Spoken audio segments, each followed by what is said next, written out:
네, 오늘은 우리가 팔복 가운데 첫 번째 복에 대해서 살펴보겠습니다. 심령이 가난한 자의 복. 여러분, 지난 시간에 우리가 팔복 서론을 다루면서 팔복에 언급되는 그 자질들, 그리고 그 안에 나오는 사람들, 그리고 팔복에서 약속되는 축복들, 이런 것에 대한 전반적인 서론을 살펴봤는데요. 이제는 하나씩 좀 보려고 합니다. 그래서 오늘은 첫 번째, 팔복 전체의 주제라고도 할 수 있는 심령이 가난한 자의 복에 대해서 살펴보겠습니다.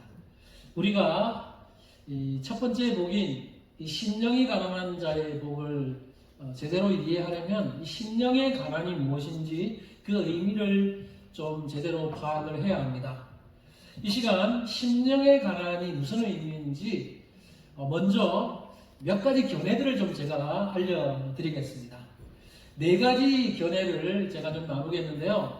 첫 번째와 두 번째 견해는 우리가 좀 받아들이기 힘든 견해고, 세 번째와 네 번째 견해는 우리가 받아들일 수 있는 견해라는 사실을 먼저 좀 밝히면서 들어갈게요. 첫 번째 견해는 이 심령이 가난한 것을 경제적인 가난, 물질적인 가난이라고 보는 견해입니다. 실제로 돈이 없고 재물이 없는 가난을 의미한다고 주장하는 것이죠. 예를 들어서 옛날 그 가톨릭 교회에서는 자기 재산을 버리고 가난을 서약하고 수도원에 들어가서 사는 사람을 복이 있는 사람이라고 생각했습니다. 그리고 고대 교부들 중에서도 여기 가난을 실제적인 물질적인 가난이라고 생각하는 사람들이 있었고, 우리나라의 경우에 민중신학이라는 것이 우리 대한민국에 들어왔는데, 그 민중신학자들도 여기 있는 가난을 실제적으로 물질적으로 가난한 사람들이다 라고 생각을 했습니다. 그 외에도 오늘 본문에 나오는 이 가난을 물질적인 가난이라고 해석하는 학자들도 제법 있습니다. 물론 여러분, 이 3절 오늘 본문에 언급되는 이 심령의 가난에 대해서 물질적인 가난이 아니다, 물질적인 가난의 개념은 전혀 없다라고 말할 수는 없습니다. 조금은 있겠죠. 그 이유 중에 하나가 뭐냐면, 우리가 성경을 읽으면요, 성경에서 어떤 사람들이 복을 받고 천국에 더 가깝다고 이야기하냐면 비교적 진짜로 물질이 없고 경제적으로 좀 가난한 사람들이 오히려 천국을 소유할 수 있는 가능성이 더 높은 것으로 이야기하는 구절들이 제법 나옵니다. 그러니까 반대로 이야기하면 부자들, 물질적으로 부유한 사람들이 천국에 들어가기가 어려운 것으로 비춰지는 그 구절들이 제법 있는데요. 그 중에서 두 개의 구절을 제가 한번 준비해 봤는데요. 먼저 디모데전서 6장 10절은 이렇게 말씀해요. 돈을 사랑함이 일만하게 뿌리가 되나니 이것을 탐내는 자들은 미혹을 받아 믿음에서 떠나. 그 다음에 마태복음 19장 24절 예수님이 하신 말씀인데, 낙타가 바늘기로 들어가는 것이 부자가 하나님의 나라에 들어가는 것보다 쉬우니라. 이 말씀 여러분 잘 아실 거예요.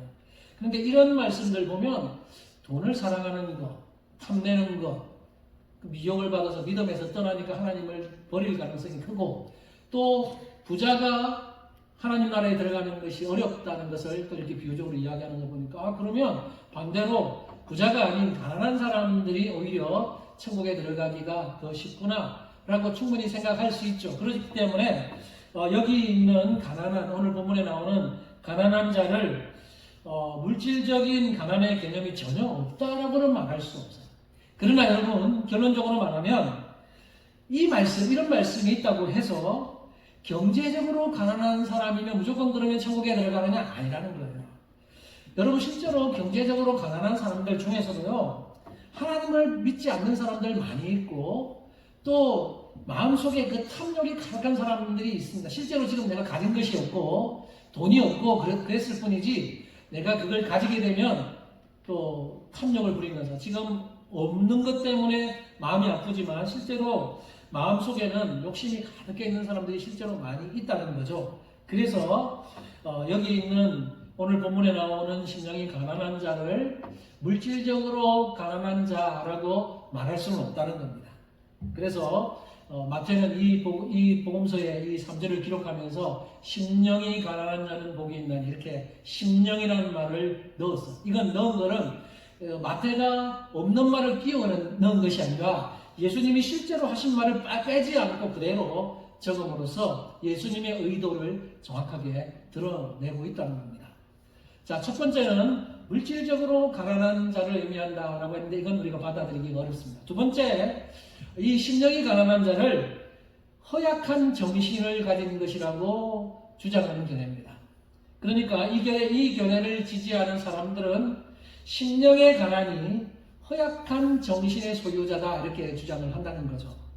물론 이 견해도 우리는 받아들이기가 어렵습니다. 만약에 이 견해가 맞다면요, 나중에 우리가 영원히 천국에 가게 되는데 죽어서 그 영원한 천국에서 만나는 모든 사람들, 그 사람들은 다 이 땅을 살면서 허약한 정신을 가진 사람들만이 오는 것이 되기 때문에 사실 이거 말이 안 됩니다. 실제로 성경에 등장하는 인물들 중에는요, 정신적으로 굉장히 강력한, 정신력이 강한 사람들, 마음이 강한 사람들이 제법 많이 있습니다. 예를 들어서 이스라엘의 위대한 왕 중에 우리가 잘 아는 다윗은 어떻습니까? 다윗은 결코 허약한 정신력의 소유자가 아니었습니다. 만약 그가 허약한 정신을 가진 사람이었다면 그가 그 사울 왕으로부터 쫓겨다닐 때 얼마나 많은 고생을 합니까? 사울 왕에게 쫓겨다니는 신세로 엄청나게 도망자의 신세로 사는데 그가 허약한 정신을 가졌다면 견디지 못하고 아마 자살했을 수도 있습니다. 그러나 그는 정신이 허약한 사람이 아니었습니다. 그래서 그는요, 쫓겨다니면서도 몇 번이나 사울을 죽일 수 있는 기회가 왔어요. 여러분 아시다시피 사울이요, 어떤 동굴에 들어가서 볼일을 보기 위해서 있을 때 바로 그 뒤에 다윗이 있었어요. 창을 들어서 찌르기만 하면 죽일 수 있는데 죽이지 않아요. 몇 번이나 두세 번 정도 사울을 죽일 수 있는 전후의 기회가 오지만 죽이지 않습니다. 그 이유가 뭐예요? 하나님이 기름 부어 세우신 자를 내가 건드릴 수 없다 라고 하는 그런 믿음을 가지고 있습니다.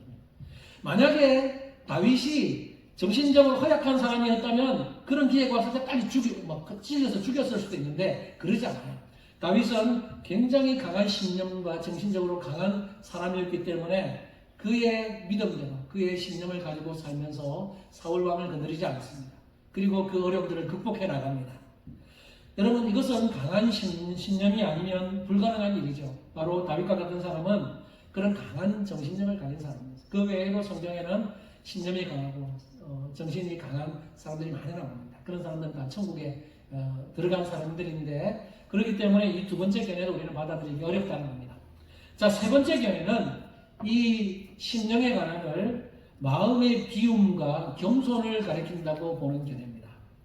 매튜 헨리라는 학자와 로이드 존스가 이 견해를 따르고 있는데요. 그들이 하는 말을 한번 들어봅시다. 먼저 매튜 헨리는 여기에 나오는 가난의 개념을 이렇게 설명을 합니다. 하나님께서 말씀하시면 기꺼이 세상의 부귀를 비울 수 있는 마음, 자신을 비천하게 생각하고 자신을 부인하는 겸손한 마음, 이렇게 설명합니다. 그 다음에 로이드 존스는 여기 나오는 가난을 이렇게 해석합니다. 속을 비우는 것, 자만심을 완전히 제거하는 것, 하나님 앞에서 아무것도 아닌 존재라는 의식을 갖는 것. 이것이 바로 이들이 하는 이야기인데 바로 오늘 본문에 나오는 이 심령의 가난을 마음을 비우고 겸손을 의미한다라고 보는 견해입니다. 그 다음에 네 번째 견해는 영적인 것에 대한 갈급함이라고 보는 견해입니다. 윌리엄 핸드릭슨이라고 하는 주석학자와 찰스 스펄전과 같은 목사님이 이런 견해를 따르고 있습니다. 그들이 하는 말을 한번 봅시다. 윌리엄 핸드릭슨은 이렇게 말합니다. 자기의 영적 빈곤을 확신하는 자들이라고 해석을 합니다. 그 다음에 찰스 스펄전은 마음의 중심에서 자신의 부족을 절감하면서 슬퍼하며 그 사실을 고백하는 자, 자신의 영적 가난을 깨닫고 있는 자라고 해석을 합니다. 그러니까 이 네 번째 견해는 오늘 예수님이 말씀하신 심령이 가난한 자, 이 사람들을 이렇게 영적으로 갈급해하고 있는 사람들이라고 해석을 한다는 거예요. 여러분 이 네 가지 중에서 앞서 이야기했던 첫 번째, 두 번째는 우리가 받아들이기가 힘든 견해지만 세 번째와 네 번째 견해는 우리가 받아들일 수 있는 예수님이 말씀하신 심령이 가난한 자에 대한 적절한 견해라고 할 수 있습니다. 여러분, 그러면 이런 영적으로 가난한 자들, 이 사람들은 도대체 구체적으로 어떤 사람들을 말할까요? 자, 오늘 3절에 나오는 가난이라고 하는 그 원어적인 뜻을 간단하게만 제가 언급해 드릴게요. 이 심령이 가난한 자들이라고 말할 때 이 가난에 해당하는 그 헬라어는 푸토코스라고 하는 단어예요. 이 헬라어는 잊어버려도 돼요. 헬라어를 기억할 필요는 없어요. 푸토코스라고 하는 단어인데 이 단어는 그 어원이 어디에서 무슨 뜻을 가지는 것에서 왔냐면 놀라서 몸을 움츠리다 또는 웅크리다 라는 뜻에서 온 단어예요. 그러니까 이 표현만 봐도 좀 알죠. 놀라서 몸을 움츠리는 것, 그 다음에 웅크리는 것, 이런 뜻이 바로 여기 가난이라는 그 어원의 뜻을 가진 것입니다. 그러니까 여기 가난의 1차적인 의미는 무엇 때문에 놀라서 막 겁을 먹고 움츠리는, 이런 압제당하는 그런 의미가 이 원어 속에 포함되어 있습니다. 여러분의 이해를 돕기 위해서요, 구약 성경에 나오는 가난한 자의 의미와 좀 비교하면서 제가 좀 설명을 덧붙이려고 합니다. 제가 성경 구절을 준비해 봤어요. 여러분, 이사야서 61장 1절에 보면 이렇게 말씀해요. 주 여호와의 영이 내게 내리셨으니 이는 여호와께서 내게 기름을 부어사 가난한 자에게 아름다운 소식을 전하게 하려 하심이라. 그 뒤에는 나를 보내사 마음이 상한 자를 고치며 포로된 자에게 자유를, 이렇게 쭉 나오는데 여기 이사야 61장 1절에 보면 가난한 자라는 표현이 나오죠. 제가 괄호 해놓고 그 가난한 자에 해당하는 그 히브리 원문의 단어가 뭔지를 덧붙여 놨어요. 그 가난한 자에 해당하는 히브리어는 아나윈이라고 하는 단어예요. 자, 이 이사야 61장 1절을 예수님이 인용을 하십니다. 예수님이 인용을 하셔서 말씀하시는데 그게 누가복음 4장 18절인데 보이시는 분은 예수님의 인용 구절을 한번 같이 읽어봅시다. 시작. 주의 성령이 내게 임하셨으니 이는 가난한 자에게 복음을 전하게 하시려고 내게 기름을 부으시고, 예수님께서 그 이사야가 예언했던 그 말씀을 인용하면서 하신 말씀인데요. 여기에 보면 가난한 자가 나오죠. 근데 예수님이 인용한 말씀은 기록이 헬라어로 기록이 되어 있기 때문에 여러분, 구약 성경에 기록된 가난한 자 아나윈이라고 하는 그 단어를 헬라어로는 푸토코스라는 단어로 이렇게 번역을 했어요. 이 앞서 이야기한 것도 이 푸토코스가 어디 뭐라고요? 오늘 우리가 성경에서 나오는 심령이 가난한 자에 나오는 그 단어가 바로 푸토코스 같은 단어입니다. 그러니까 우리가 여기 나오는 심령이 가난한 자를 좀 더 이해하려면 구약 성경에 나오는 이 아나윈이라는 단어가 쓰인 그 표현들을 우리가 좀 분석해 보면 좀 더 이 사람들이 어떤 사람들인지 우리가 좀 더 알 수 있기 때문에 구약에 나오는 가난한 자에 해당하는 아나윈이라고 하는 단어가 사용된 그 뜻에 해당하는 사람들을 조금만 더 제가 보충 설명해 드리고자 합니다. 구약 성경에서 이 아나윈이라고 하는 단어는 주로 어디에 가장 많이 나오냐면 시편에 가장 많이 나와요. 시편에 많이 나오는데 대부분 종교적인 의미로 사용이 되었습니다. 그래서 이 반드시 가난한 자라고만 번역되지 않아요. 어떤 데는 연약한 자, 어떤 데는 가련한 자, 외로운 자, 궁핍한 자, 압제당하는 자, 이런 식으로 번역이 되고 있어요. 똑같은 단어인데 번역을 그렇게 번역이 되고 있어요. 그러니까 여러분, 이런 번역에서도 느낄 수 있는 게 뭐예요? 구약 성경에서 이 아나윈이라는 단어가 번역될 때는 가난한 자, 궁핍한 자, 가련한 자, 외로운 자, 압제당하는 자, 이런 사람들이 바로 아나윈에 해당하는 사람들이라는 거예요. 이해되십니까? 그러니까 이런 사람들이 바로 오늘 예수님이 말씀하시는 심령이 가난한 자에 해당하는 사람들이라고 볼 수 있어요. 존 스토터의 말을 한번 인용해 봤어요. 존 스토터 목사님이 구약에 표현되고 있는 가난한 자에 대해서 이렇게 설명을 합니다. 구약에서 가난한 자는 괴롭힘을 당하며 스스로를 구원할 수 없는 사람, 그렇기 때문에 하나님께서 구원해 주실 것을 기대하면서 한편으로는 자신이 하나님께 주장할 것이 아무것도 없음을 깨닫는 사람이다, 이렇게 설명합니다. 네. 구약에 나오는 그 아나임, 가난한 자에 해당하는 그 사람들이 바로 이런 사람들이라는 거죠. 여러분 이 상에서 살펴본 내용들을 다 종합 정리해 보면 심령이 가난한 사람은 이런 사람입니다. 주위의 악한 사람들로부터 괴롭힘을 당하며 압제받는 사람, 또는 자신의 연약함과 무능함을 정직하게 인정하면서 오직 하나님만을 의지하면서 하나님의 도우심을 바라며 살아가는 사람들, 이런 사람들이 바로 여기 나오는 심령이 가난한 자들이에요. 이사야의 표현을 빌리자면 이런 사람들에게 구원의 아름다운 소식이 전해진다는 거예요. 그죠? 그 구원의 아름다운 소식을 예수님은 복음이라고 번역을 하셨어요. 그러니까 어떤 사람들에게 구원의 소식이 전해져요? 이런 가난한 사람들. 나는 너무나 할 수 없고, 나는 너무나 연약하고, 나로서는 아무것도 할 수 없어서 오직 하나님만 바라보면서 의지하는 사람에게 구원의 은혜가 주어진다. 그리고 예수님의 표현을 빌리자면 이런 사람이 바로 천국을 소유하는 사람이라는 것입니다. 예수님은 구약에 나타난 가난한 사람이라는, 가난한 자라는 이런 표현을 염두에 두시면서 오늘 예수님께서 심령이 가난한 자는 복이 있나니 이렇게 말씀하신 거예요. 심령이 가난한 사람은 하나님을 믿는 믿음 때문에 주위 사람들에게 어떤 곤혹을 당하고 핍박과 환난을 만나도 그 가운데서 하나님을 의지하고 하나님을 바라보면서 사는 사람이 바로 심령이 가난한 사람입니다. 그러기에 예수님이 말씀하신 이 심령이 가난한 자는 철두철미하게 믿음의 사람이고 기도의 사람이라고 할 수 있어요. 그러니까 단순히 물질적으로 가난한 사람이 아니죠. 그죠? 영적으로 가난해서 나는 아무것도 아닙니다. 오직 하나님만을 의지하고 하나님께 기도하는 그런 사람이 바로 오늘 본문에서 말하는 심령이 가난한 자예요. 이제 여러분에게 한번 물어볼게요. 마음속으로만 한번 대답해 보십시오. 여러분은 심령이 가난한 사람들입니까? 심령이 가난한 여러분에게 있으십니까? 네, 너무 자신있게 대답하시니까 제가 감사하긴 합니다. 네. 그러나 좀 쉽게는 대답하지 않으셨으면 좋겠어요. 잘 자신 돌아보면서 이 심령의 가난, 우리 지난 시간에 살펴봤죠. 이것은 선천적으로 가지는 것이 아니고 또 나의 힘과 노력을 통해서 얻는 것도 아니라고 그랬습니다. 여기서 말하는 심령의 가난은 바로 예수님을 믿었을 때 성령께서 우리에게 주시는 성령으로 말미암아 만들어지는 그런 성품이라고 그랬어요. 그래서 아도 핑크라고 하는 유명한 학자가 있습니다. 아도 핑크가 이 성품에 대해서 이렇게 말을 합니다. 그의 말을 한번 들어보겠습니다.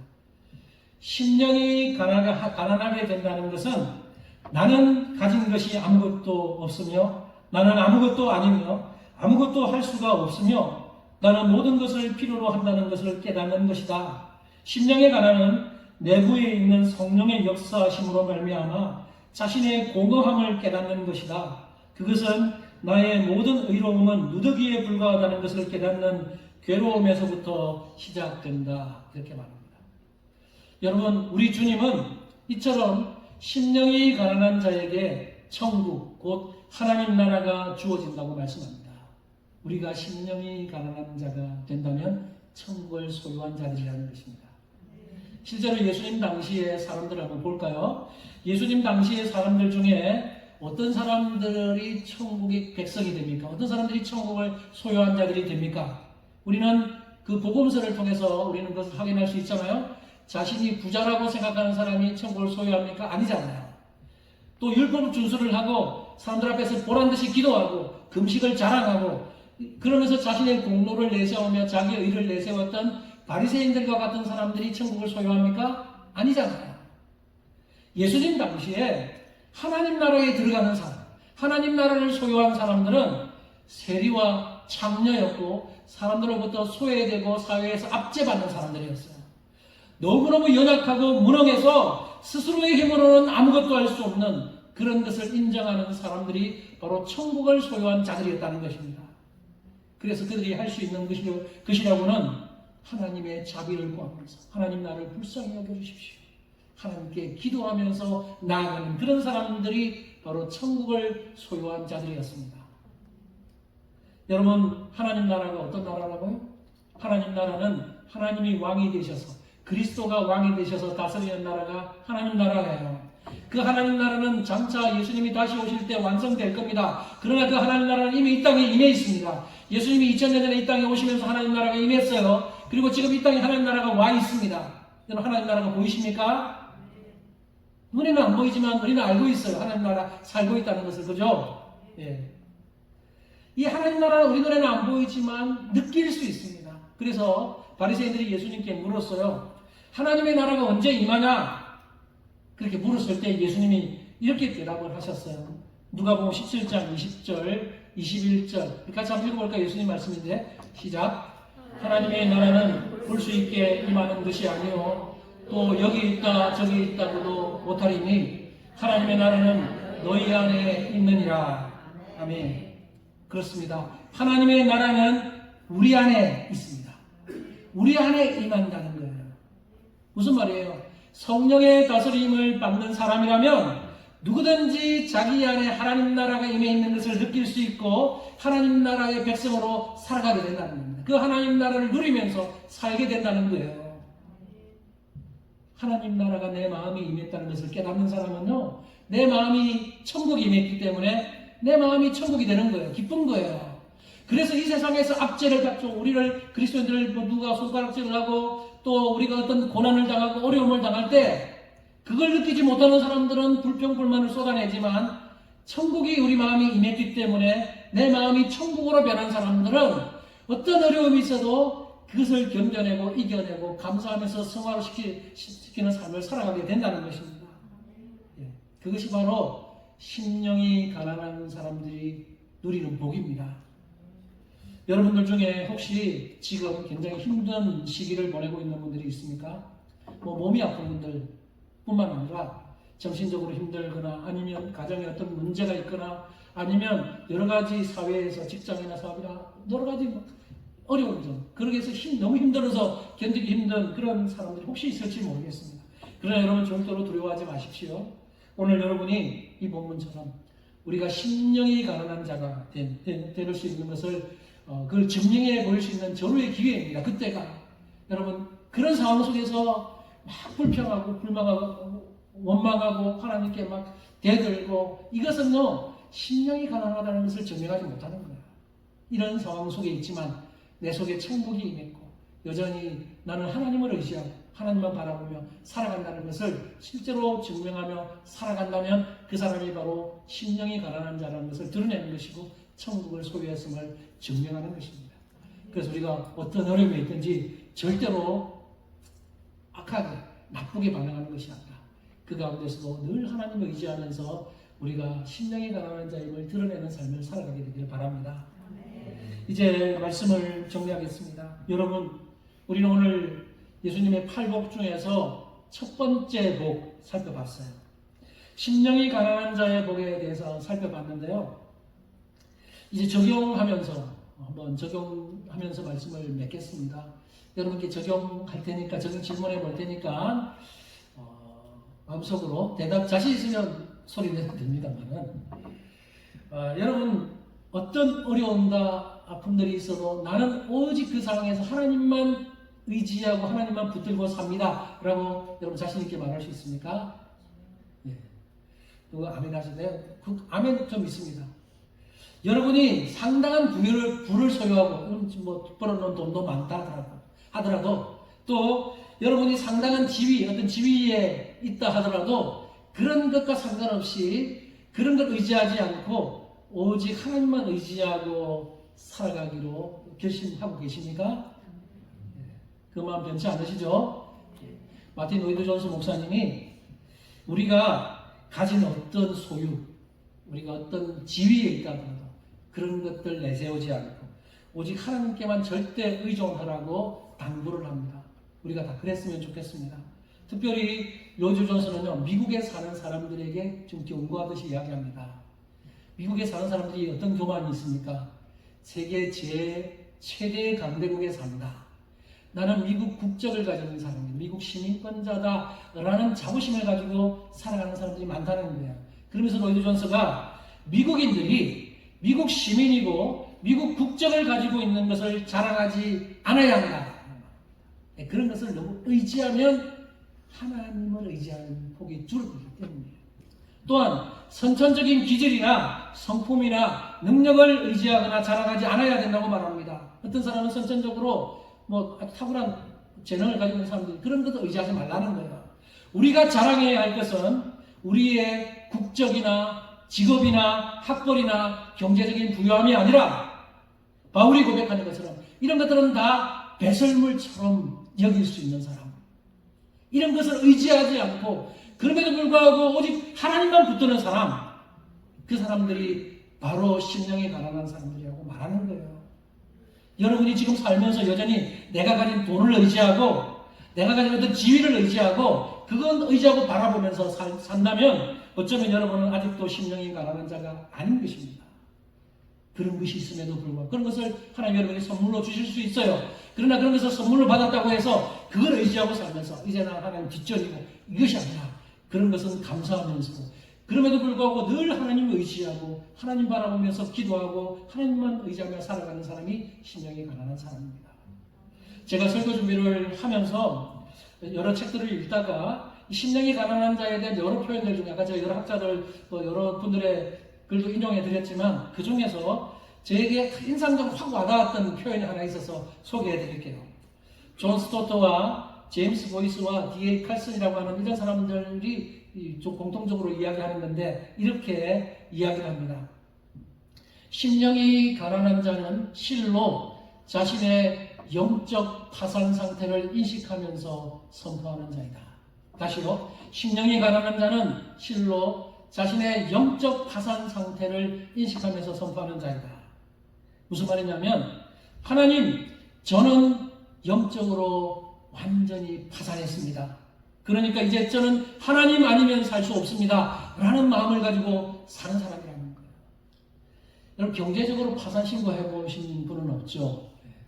경제적으로 파산하면요 먹을 것이 없고 아무 돈도 없고 하면 정말 누군가를 의지해야 돼요. 마찬가지로 우리가 영적으로 파산 신고를 한 사람들과 같은 마음으로 살아야 된다는 거예요. 그래서 하나님 아니면 나는 안 된다 라는 그 마음을 가지고 사는 사람이 바로 심령이 가난한 사람. 저는 저와 여러분이 다 이런 사람이기를 바랍니다. 찬송가 143장 우리가 앞서 불렀잖아요. 찬송가 143장 우리가 찬송의 가사를 보면 심령이 가난한 사람은 바로 이런 사람이구나 라는 것을 느끼게 해줍니다. 저는 그렇게 좀 느꼈어요.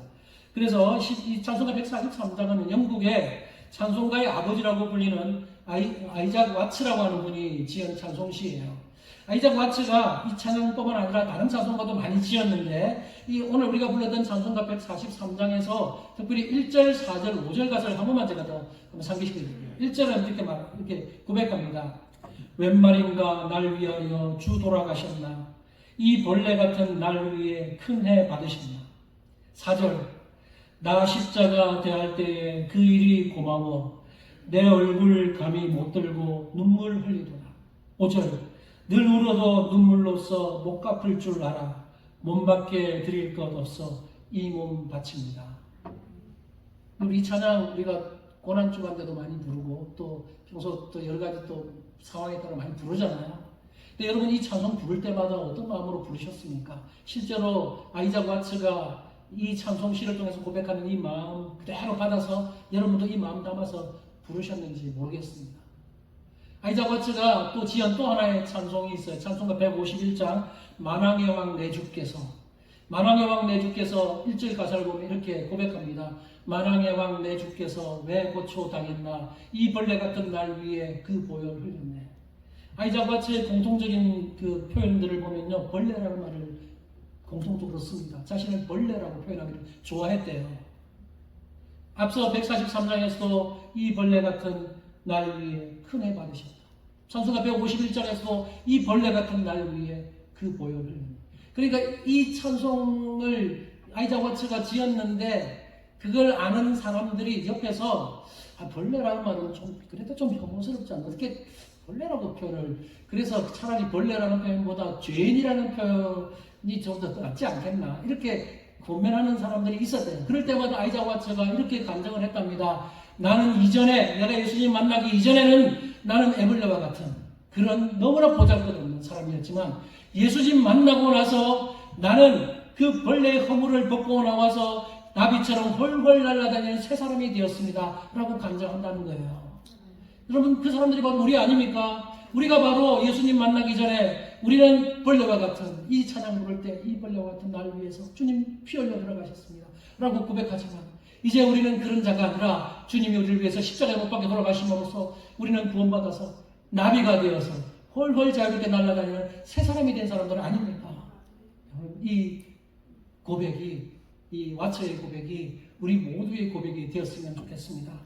그래서 하나님 앞에서 벌레와 같은 자였음을 우리가 깨닫고, 그러나 그리스도의 십자가로 말미암아 이제 새 사람이 되었음을 깨닫고 늘 하나님 앞에서 그 감격 때문에 눈물 흘립니다.